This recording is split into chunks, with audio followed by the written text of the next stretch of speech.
আমাৰ মাজুলী মহাবিদ্যালয়লৈ আজি কানৈ মহাবিদ্যালয়ৰ মাননীয় অধ্যক্ষ ডক্টৰ শশীকান্ত শইকীয়াদেৱে তেখেতৰ পিতৃপুৰুষ প্ৰয়াত হৰিপদ শইকীয়াদেৱৰ পবিত্ৰ স্মৃতিত আগবঢ়োৱা যি হৰিপদ শইকীয়া শ্ৰেণীকক্ষ সেই শ্ৰেণীকক্ষৰ আজি দুৱাৰ উদ্ঘাটন অনুষ্ঠান অনুষ্ঠিত হয়। আমি এই কথা অতি অন্তঃকৰণে উপলব্ধি কৰিছোঁ যে যিখন মহাবিদ্যালয়ৰ প্ৰতিষ্ঠাকালীন সময়ত আউনীআটী আৰু দক্ষিণপাট সত্ৰৰ বদান্যতাৰ সুফল লাভ কৰিবলৈ সক্ষম হৈছিলে।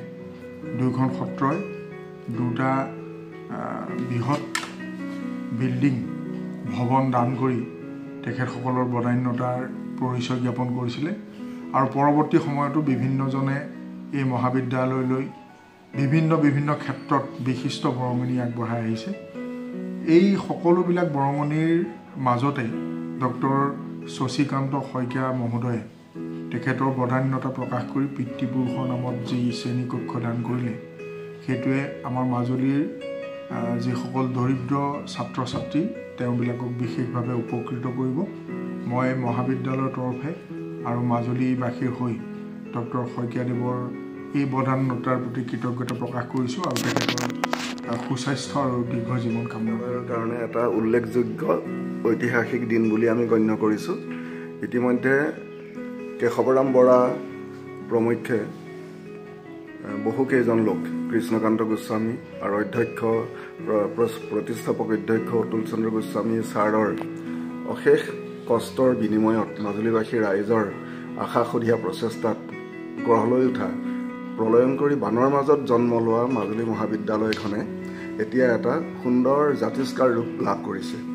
এই জাতিষ্কাৰ ৰূপটো লাভ কৰাৰ ক্ষেত্ৰত পৰৱৰ্তী সময়ৰ প্ৰত্যেকজন অধ্যক্ষই নিজৰ বদান্যতাক তেখেতসকলে প্ৰকাশ কৰি আহিছে। আৰু আটাইতকৈ উল্লেখযোগ্য কথাটো হ'ল কি, আমাৰ মাজুলী মহাবিদ্যালয়ে বহুতো সৌভাগ্যৰ বলত ডক্টৰ শশীকান্ত শইকীয়াৰ দৰে এগৰাকী কৰ্মপটু আৰু বিচক্ষণ অধ্যক্ষ হিচাপে পালে। তেখেতে অধ্যক্ষতাৰ সময়ছোৱাত মাজুলী মহাবিদ্যালয়খনলৈ এটা ৰূপান্তৰ আনিলে আৰু এতিয়া তেখেতে এই মৰম এৰিব নোৱাৰি তেখেতৰ পিতৃ প্ৰয়াত হৰিপদ শইকীয়াদেৱৰ স্মৃতি যুগমীয়া কৰি ৰাখিবৰ বাবেই আমাৰ মাজুলী মহাবিদ্যালয়ত এটি সুন্দৰ আটক ধুনীয়া শ্ৰেণীকক্ষ নিৰ্মাণৰ বাবে তেখেতে দান আগবঢ়ালে। তেখেতৰ এই বদান্যতাৰ আমি শলাগ লৈছোঁ আৰু তেখেতৰ পৰিয়ালৰ সকলোলৈকে আমাৰ আন্তৰিক শ্ৰদ্ধা নিবেদন কৰিছোঁ। তেখেতৰ পৰিয়ালে এটা সুপ্ৰতিষ্ঠিত পৰিয়াল হিচাপে আমাৰ মাজত প্ৰতিষ্ঠিত হৈ থাকে। মহাবিদ্যালয়ৰ প্ৰাক্তন অধ্যক্ষ ডক্টৰ শশীকান্ত শইকীয়া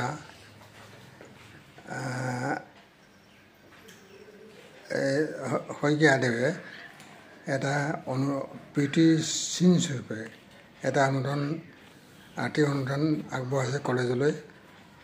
গতিকে তেখেতক আমি আমাৰ ফালৰ পৰা ধন্যবাদ জ্ঞাপন কৰিছোঁ আৰু আগলৈও এই কলেজলৈ আহি থাকিবৰ কাৰণে অনুৰোধ জনাওঁ।